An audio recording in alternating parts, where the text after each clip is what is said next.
अस्सलाम वालेकुम नाज़रीन, आप यूट्यूब चैनल देख रहे हैं। मैं इमरान खान। पाकिस्तान की एस्टेब्लिशमेंट कितनी अक्लमंद है इसका अंदाज़ा आप यहाँ से लगा लें कि उन्होंने मिशन नूर को मुतनाज़ बनाने के चक्कर में मजीद उसे मकबूल बना दिया। यानी वो लोग जो मिशन नूर के बारे में जानते नहीं थे या उस पर बात नहीं कर रहे थे, पाकिस्तान की एस्टेब्लिशमेंट ने उसे मजीद मकबूल बना दिया और इस मरतबा फिर उन्होंने मज़हब कार्ड इस्तेमाल किया। मुझे एक वाक़या याद आ गया। एक DIG साहब थे, वो मुझे मिले। उन्होंने कहा जी एजेंसियाँ मेरे से कोई काम करवाना चाह रही थी, पुराना वाक़या, लेकिन मैंने वो इनकार कर दिया। मुझे उन्होंने जनाब मेरे कभी घर के चक्कर, कभी मुझे बुलाना शुरू कर दिया कि जी ये काम तो आपने करना ही करना है। तो मैंने उन्हें इनकार कर दिया, जी गलत काम है, कानून मुझे इसकी इजाज़त नहीं देता, तो मैं नहीं करता। तो मुझे उन्होंने धमकाया कि हम आपके ऊपर को केस बना देंगे। तो मैंने कहा जी बना दें आप केस, मेरे ऊपर तो कोई, मैंने ज़िंदगी में कभी करप्शन नहीं की, कोई बेईमानी नहीं की, बनाए आप, चलेगा ही नहीं। कहता फिर उन्होंने मुझे धमकाया कि वो मेरी ट्रांसफ़र करवा देंगे। वो करवा दें आप। कहता फिर मुझे डराया कि आपकी नौकरी ख़राब कर देंगे, वो भी कर दें आप। लेकिन वो DIG साहब ने कहा कि पहली मरतबा जब मैं हिल गया और थोड़ा सा परेशान हो गया, जब उन्होंने मुझे ये धमकी लगाई कि हम आपके ऊपर तौहीन मज़हब का केस कर देंगे, तो कहते मैं पहली दफ़ा डर गया। मैंने कहा यार ये खतरनाक हथियार है। तो ये यहाँ तक एजेंसियाँ चली जाती हैं। बहरहाल मिशन नूर को मुतनाज़ करने के लिए भी मज़हब कार्ड इस्तेमाल किया गया और इसको एक और शख्सियत के नाम के साथ जोड़ दिया गया। कादियानियत के हवाले से इसको जोड़ा गया और ये कहा गया जी वो तो बंदे का नाम था और उसका जो नाम था मौलवी हकीम नूरुद्दीन, तो ये उसके नाम, भाई कुरान पाक में सूरह नूर है और अल्लाह नूर समावाति वल अर्ज़। तो ये आप नूर के लफ्ज़ को या नूर को आप 1415 साल हो गए हैं कुरान पाक को उतरे हुए। आप सल्लल्लाहु अलैहि वसल्लम ने आपके तवस्सुत से अल्लाह ताला ने आप पे कुरान पाक नाज़िल फरमाया और वो आपके तवस्सुत से पूरी दुनिया में आज भी कुरान पाक मौजूद है और अल्लाह ताला ने इसकी हिफाजत की जिम्मेदारी भी ले रखी है। तो सूरह नूर तो कुरान पाक में है। अब 1400 साल पुरानी एक मुसलमानों की एक किताब है और उसके अंदर एक लफ्ज़ है, उसको उठा के आप 100 साल पुरानी किसी चीज़ के साथ जोड़ दें और वो कॉपीराइट आप वहाँ पे दे दें, तो ये तो मुनासिब नहीं है, तो गैर मुनासिब है। मैंने इन लोगों से बात की जो लोग मिशन नूर जिन्होंने आगाज़ किया था, अहमद खान वगैरह से, तो इन्होंने कहा जी हम तो खड़े हैं अपनी जगह पे, हम तो एक कदम पीछे नहीं हटते। मैंने कहा जी आप क्यों एक कदम पीछे नहीं हटते? तो उसका उन्होंने रीज़न ये बताया। एक तो पहले उन्होंने मुझे कहा जी कि हम मुसलमान हैं और हमारा ये पूरा बिलीफ है कि नबी अकरम सल्लल्लाहु अलैहि वसल्लम अल्लाह के आखिरी नबी हैं, रसूल हैं, पैगम्बर हैं, उनके बाद कोई भी नहीं आएगा। जो नबूवत का दावा करेगा वो झूठ बोलेगा, वो झूठा होगा। और उन्होंने बल्कि मुझे ये भी कहा कि हम लानत करते हैं ऐसे किसी भी शख्स के ऊपर। तो ये बातें मैंने उनकी सुनी, बल्कि वो उन्होंने काफ़ी चीज़ें मुझे बताई हैं और भी। और साथ में उन्होंने मुझे ये कहा कि ये एक्चुअली दबाने की कोशिश है और ये दबाव हम पर गुज़िश्ता चंद दिनों से डाला जा रहा है। और अब पाकिस्तान तहरीक इंसाफ के लोगों ने भी ये बात की, कुछ लोगों ने की, लेकिन फिर भी आज़ान से कोई नहीं भागा। सब ये कहने के आज़ान देनी चाहिए। नूरुल्लाह कादरी साहब ने कहा जी बिल्कुल। आरिफ अलवी साहब ने अपना स्टेटमेंट जो है वो डिलीट कर दिया और उसके बाद जो है वो कुछ, मैंने आपको बताया था ना, रात को कई एजेंसियां जाग रही हैं, मौलवियों के दरवाजे खटखटाए जा रहे हैं, फ़ोन बजाए जा रहे हैं कि दो कोई फतवा को बात करो। तो छोटा मोटा वो भी काम हो गया पाकिस्तान तहरीक इंसाफ के अंदर से। अच्छा, मामला क्या है? जो लोग इसको लेकर चले ना, वो ये कहते हैं कि हम तो एक आम पाकिस्तानी के तौर पर हमने ये कोशिश की है, हम सारे पाकिस्तान को इकट्ठा करेंगे, हमने ब्लैकमेल नहीं होना। ये पाकिस्तान के एस्टेब्लिशमेंट का तरीका वारदात है कि ये अगर कोई चीज़ कंट्रोल में ना आ रही हो ना, तो उस चीज़ का कंट्रोल अपने करीबी लोगों को दे देते हैं। यानी कोशिश उनकी ये है कि ये जो कंट्रोल है ये आम आदमी के या सोशल मीडिया के हाथ से निकलकर पॉलिटिकल पार्टी के कंप्रोमाइज लोगों के हाथ में चला जाए। ये उनका मौक़िफ़ है जो उन्होंने मुझे बताया। बहरहाल नाम से क्या फ़र्क पड़ता है? फ़र्क तो काम से पड़ता है और काम जो है वो बहुत बड़ा है। अजान देना, अल्लाह को पुकारना, ये तो किसी सूरत भी गलत नहीं है और इसको कोई गलत कह भी नहीं सकता। पाकिस्तान में जमहूरियत है और पाकिस्तानी जो है वो अजान देंगे। और नाम तब्दील करने के पीछे या करवाने के पीछे जो कहानी है मैंने आपको बता दी कि नाम तब्दील करेंगे, मकसद तब्दील कर देंगे, वेन्यू तब्दील कर देंगे, टाइम तब्दील कर देंगे, वो चीज़ें कंप्रोमाइज़ हो जाएंगी। वो कहते हैं नहीं, हम सारे आज़ान देंगे और पाकिस्तानियों को आज़ान देनी चाहिए। पाकिस्तानियों को आज़ान देनी चाहिए, जुल्म के खिलाफ अल्लाह को पुकारना चाहिए। जुल्म है, जबर है, फसायत है जो पाकिस्तान में इस वक्त किया जा रहा है, उसके बाद अल्लाह ताला को पुकारना चाहिए। देखिए आपके मुल्क के अंदर इंसाफ का निज़ाम तबाह हो गया, आप अदलिया से जाके इंसाफ नहीं ले सकते। इस वक्त 26वीं आईनी तरमीम के बाद सारे रास्ते बंद हो गए, पार्लियामान जो है वो बेअमल होकर रह गई है, आपके तमाम इदारे जो है वो गिरवी रख दिए गए एक शख्सियत के आगे और मुल्क के अंदर एक मार्शल लॉ है। ऐसी सूरत में आप अल्लाह से मदद मांगेंगे ना, अल्लाह ताला आपको हिम्मत देगा, आपको इकट्ठा करेगा, तो फिर आप निजात हासिल कर लेंगे इस जालिम निज़ाम से। अब ये जालिम निज़ाम जो है ये पूरी कोशिश करेगा कि कुछ ना कुछ करके वो जितना हो सके वो सस्टेन करे और चीज़ों को मुतनाज़ बनाए। अब मुतनाज़ बनाने की कोशिश में अक्ल से पैदल लोग हैं, ये बहुत ही अजीबोगरीब लोग हैं। इन्होंने जिस चीज़ को नीचे लेकर जाना था उसको मजीद ऊपर लेकर चले गए। अब आप देखिएगा कि लोग कैसे अज़ाने देते हैं और कैसे सोशल मीडिया के ऊपर आपको वो दिखाई भी देती हैं। अब जिन लोगों को इस बात की फिक्र है कि उनका चेहरा नजर आ जाएगा तो उनको गिरफ्तार कर दिया जाएगा, तो अज़ान देने में तो किसी को गिरफ्तार नहीं किया जाता। लेकिन अगर फिर भी फिक्र है तो अपने बैकग्राउंड से पीछे की तरफ से वीडियो बनाए और उस तरफ मुंह करके आप अज़ान दें किबला की तरफ और अपने पीछे बंदा खड़ा करके वहां से वीडियो बना लें। जिन लोगों को इस बात का खतरा है वो ये भी कर सकते हैं। लेकिन यह है कि अजान देने पे कोई किसी को गिरफ्तार नहीं कर सकता, नहीं कर सकता। मुझे पता था कि अगर मैं शहीद अरशद शरीफ की फोटो लगाऊंगा, अपना लगाऊंगा या किसी और का लगाऊंगा, तो पंजाब हुकूमत जो है हमारे कैंप उखाड़ देगी, सब कुछ तबाह बर्बाद कर देगी। मैंने कहा था मोहम्मद अली जिन्ना का फोटो लगाया, अभी तक माशाल्लाह जबरदस्त काम चल रहा है, कुछ भी नहीं कर सके ये लोग। तो ये आप लोग तरीके से चलें, ये निज़ाम खुद अपनी मौत मर जाएगा और ये सिस्कियां ले रहा है। तो जनाब आप मिशन नूर कहें, हुक्म अज़ान कहें, कोई भी नाम लें, मकसद ये है कि अज़ान देनी है आपने, तो आज सारे पाकिस्तानियों को अज़ान देनी है और अज़ान देके उसकी वीडियो जो है वो पब्लिक कर दें। नाज़रीन, जो लंदन पे कब्जे की लड़ाई है वो आज अभी 2-3 घंटों के बाद ये मामला शुरू हो जाएगा। पाकिस्तान तहरीक इंसाफ ने 3 बजे की कॉल दी हुई थी बरतानिया टाइम के मुताबिक, पाकिस्तान टाइम के मुताबिक रात कोई 8 बजे 9 बजे ये मामला होगा और 8, 9, 10 बजे के करीब होगा। मैं नेक्स्ट वीलॉग में आपको सारा बताऊंगा। कुछ लोग कह रहे हैं कि आसिम मुनीर साहब बरतानिया छोड़कर चले गए हैं, वो शायद यूरोप चले गए हैं, लेकिन कुछ लोग ये कह रहे हैं कि ये एक तरीकाकार है और शायद वो अपनी इस इवेंट में शमूलियत को खुफिया रखना चाहते हैं ताकि कोई रद्द-ए-अमल ना आए और एक सरप्राइज एंट्री उनकी हो जाए। अब इस किस्म की चीज़ें भी सुनने में आ रही है, लेकिन यह कि पाकिस्तान तहरीक इंसाफ ने या ओवरसीज पाकिस्तानियों ने अपना एहतजाज का ऐलान किया हुआ है, ये उनका आज बड़ा इम्तिहान है। इससे पहले उन्होंने बहुत बड़े बड़े एहतजाज किए हैं बरतानिया में, उन्होंने तगड़े एहतजाज किए हैं बरतानिया में, लेकिन आज वो कर पाएंगे नहीं कर पाएंगे ये एक बड़ा सवाल है और इसका जवाब हमें अगले चंद घंटों में मिल जाएगा। तीसरी इंपॉर्टेंट खबर यह है कि अवामी एक्शन कमेटी जो आज़ाद कश्मीर में है, उन्होंने एक बहुत बड़ा चैलेंज खड़ा कर दिया पाकिस्तान की एस्टेब्लिशमेंट के लिए, और वो चैलेंज है असल में ये उन्होंने अब जो पकड़ा है ना वो बड़ी खौफनाक जगह से पकड़ दिया। इससे पहले उन्होंने अपने मुतालबात मनवाए जो अवामी नौयत के सतही मुतालबात थे कि हमारा जनाब आटा आप सस्ता करें, हमारी बिजली जो है वो हमें महंगी ना बेची जाए, हमारे हुकूक जो है वो हमें दिए जाएँ, दीगर बहुत सारी चीज़ों पे वो अपनी मर्जी मनवा रहे थे और अपने मुतालबात पूरे करवा रहे थे। लेकिन फिर जब उन्होंने गौर किया तो उन्हें पता चला कि जो फसाद की जड़ है वो हमारी पार्लियामेंट के ऊपर एस्टेब्लिशमेंट का कब्जा है। हमने अपनी पार्लियामेंट को एस्टेब्लिशमेंट के कब्जे से आज़ाद करवाना है। लेकिन पाकिस्तान को ये बात सही तरह समझ नहीं आ रही, आज़ाद कश्मीर को ये बात समझ आ गई। पाकिस्तान की पार्लियामेंट के ऊपर भी एस्टेब्लिशमेंट का कब्जा है, मिलिट्री एस्टेब्लिशमेंट वहाँ कंट्रोल करती है। इसी तरह जो आज़ाद कश्मीर की हुकूमत है उसके ऊपर भी मिलिट्री एस्टेब्लिशमेंट का कब्जा है, वो वहाँ पर भी कंट्रोल करती है। तो वहाँ जो अवामी एक्शन कमेटी उन्हें बात समझ आ गई, उन्होंने कहा जी कि एस्टेब्लिशमेंट का कब्जा इसके ऊपर से खत्म करें। अब कब्जा खत्म करना है तो लाजमन कोई इकदाम करने पड़ेंगे। तो जब उन्होंने इसके ऊपर एनालिसिस किया तो उन्हें पता चला कि जो सबसे इंपॉर्टेंट चीज़ है, ये पार्लियामेंट में कब्जा करते कैसे, ये अपने बंदे लाकर पार्लियामेंट में बैठाते हैं। अब ये जो बंदे पार्लियामेंट में लाके बैठाते हैं उनकी तादाद हमेशा ज़्यादा होती है अवामी मुंतखब नुमाइंदों से। लिहाजा होता यह है कि अवामी मुंतखब नुमाइंदे पीछे रह जाते हैं, अवाम की आवाज़ दब जाती है और जो एस्टेब्लिशमेंट के लाए हुए कठपुतली वहाँ पे अरकान बैठे होते हैं वो एस्टेब्लिशमेंट की मर्जी से आज़ाद कश्मीर की हुकूमत को चलाते हैं और वहाँ कोई भी फैसला आज़ाद कश्मीर की आवाम की मंशा के मुताबिक नहीं हो पाता क्योंकि उनके मुंतखब नुमाइंदों के पास अक्सरियत नहीं होती। तो जब गौर किया गया तो पता चला कि ये तो देखे ना, आज़ाद कश्मीर से जो जीत कर आएगा इलेक्शन वो आज़ाद कश्मीर का ही कोई बेटा होगा ना, वहीं पर रहने वाला होगा, लोगों को अकाउंटेबल होगा, लोग उसको पकड़ेंगे, पूछेंगे कि भाई बताओ कौन हो तुम, तुम्हें तुम वोट देकर भेजा है, तो हमने क्योंकि तुम्हें वोट दिया है तो हमारे वोट की हिफाजत तुम्हारी जिम्मेदारी है, हमारे मुतालबात के मुताबिक तुमने इस आज़ाद कश्मीर को चलाना है।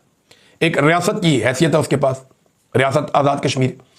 तो अब मामला पता क्या है, मामला यह है कि 12 सीटें ऐसी हैं उनकी असेंबली में जो आज़ाद कश्मीर में इलेक्शन ही नहीं लड़ते, वो बाहर से आ जाते हैं। यानी वो मकबूजा कश्मीर के नाम के ऊपर वो वोटिंग होती है, वो लाहौर से, कराची से, गुजरावाला से, सियालकोट से, वो इधर उधर से पूरे करके जो है ना वो 12 बंदे पहुंचा दिए जाते हैं आज़ाद कश्मीर की असेंबली में। ये जो 12 बंदे, ये 12 के 12 एस्टेब्लिशमेंट के होते हैं, क्योंकि ये तो इलेक्शन हो ही नहीं रहा, ये तो लगभग एक सिलेक्शन ही होती है। मैंने इसको कवर भी किया हुआ है। तो ये कुछ सीटें इधर है, लाहौर में है, कुछ सियालकोट में है, गुजरावाला, कोई इधर उधर, ये सीटें ऐसे बांटी हुई है इन्होंने। तो ये तो इलेक्शन होता ही नहीं है, ये होती है सिलेक्शन। एजेंसियां पहले तय कर देती हैं जनाब ये बंदा हमने पहुंचाना है, अब अपने बंदे एजेंसियों ने पहुंचा दिए, 12 बंदे इनको मिल गए बाहर से, थोड़ा बहुत ये अंदर मारधाड़ करते हैं और अपनी मर्जी की हुकूमत बना लेते हैं और फिर उसके जरिए से, उस कठपुतली हुकूमत के जरिए से, हुकूमत जब दिल कर गिरा दी, जब दिल करे नई बना ली, जब दिल की अरकान को इधर कर दिया, कभी इधर कर दिया, तो वो भेड़ बकरियों की तरह उनके कंट्रोल में होते हैं।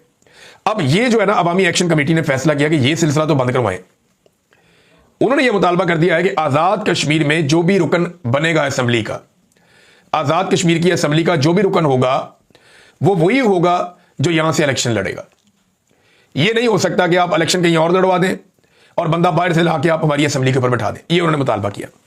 अब पाकिस्तान इसका जवाब ये देगा कि यानी पाकिस्तान की गवर्नमेंट या एस्टेब्लिशमेंट के जनाब ये तो फिर हमारा केस खराब हो जाएगा, मकबूजा कश्मीर वाला, हमने तो कश्मीर को आज़ाद करवाना है, तो ये इस तरह का अब एक दफ़ा फिर आपके सामने बेवकूफ़ बनाने के लिए बयानियां रखेंगे। तो ठीक है, अगर आपने सीटों की तादाद कम नहीं कर दी तो ये जो सीटें हैं ये भी आप वहीं से ले लें, मुतनासिब नुमाइंदगी करके आज़ाद कश्मीर से ही ले लें, या उन्हीं लोगों को दे दें जो लोग वहां से इलेक्शन जीतते हैं, या ये सिलसिला भी आज़ाद कश्मीर में ले जाए। ये जो बाहर से जाते हैं टोटल 2 नंबरी और फ्रॉड है, कोई इलेक्शन नहीं होता। चंद शख्सियात हैं जिनकी एस्टेब्लिशमेंट के साथ, फौजियों के साथ अच्छे ताल्लुकात हैं, उन ताल्लुकात की बुनियाद के ऊपर वो वहां से टिकट ले लेते हैं किसी एक जमात का, इलेक्शन लड़ते हैं, वोटिंग शूटिंग तो क्या होनी है, उनका नाम नॉमिनेट हो जाता है, वो जाके वहां पे आज़ाद कश्मीर असेंबली में बैठ के एस्टेब्लिशमेंट की खिदमत शुरू कर देते हैं। ये सिलसिला अब खत्म करवाना चाहती है अवामी एक्शन कमेटी। 29 तारीख को उन्होंने भी एक बड़े एहतजाज का ऐलान किया हुआ है। तो ये ना, जिस तरह एक तरफ लोग कहते हैं कि आसिम मुनीर साहब जो है वो बड़ी अकलमंदी के साथ बहुत तेज चल रहे हैं, दूसरी तरफ उनके लिए मुश्किलात और चैलेंजेस भी बहुत ज्यादा हैं। और ये जो रिजीम चेंज ऑपरेशन या इमरान खान की मुखालफत में अब पाकिस्तान की मिलिट्री एस्टेब्लिशमेंट को हर तरफ से मुखालफत का सामना करना पड़ा।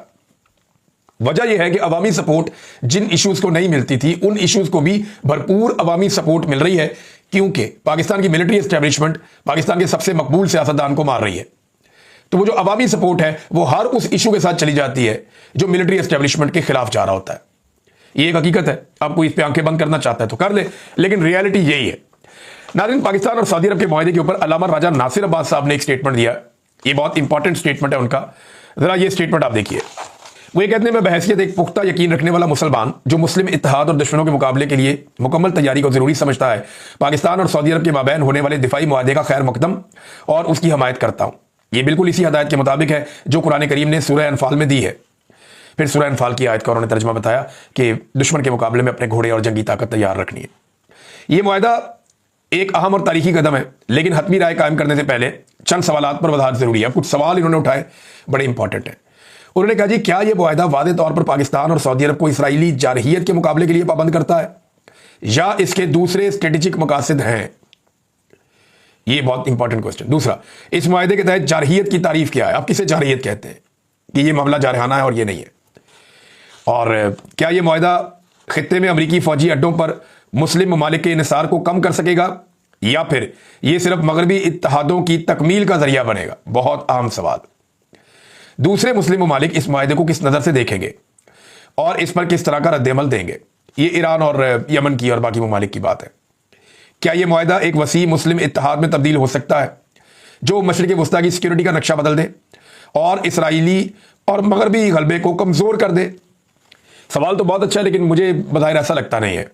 जब तक इन सवालात के जवाब वाज़ेह नहीं होते, मैं पाकिस्तान और सऊदी अरब की क़यादत की बसीरत पर एतमाद करता हूँ। दोनों ममालिक की अवाम और पूरे आलम इस्लाम ने इस इकदाम से बड़ी तवक्कुआत वाबस्ता कर रखी हैं। ये तवक्कुआत हरगिज़ नाकाम नहीं होनी चाहिए, ख़ास तौर पर फ़लस्तीनी अवाम के हक़ में और ख़ित्ते में इसराइली ज़्यादतियों के ख़िलाफ़। मेरी दुआ है कि यह मुआहदा मुसलमानों में ज़्यादा इत्तेहाद और यकजहती का जरिया बने, ना कि इख्तलाफ और तफरके का।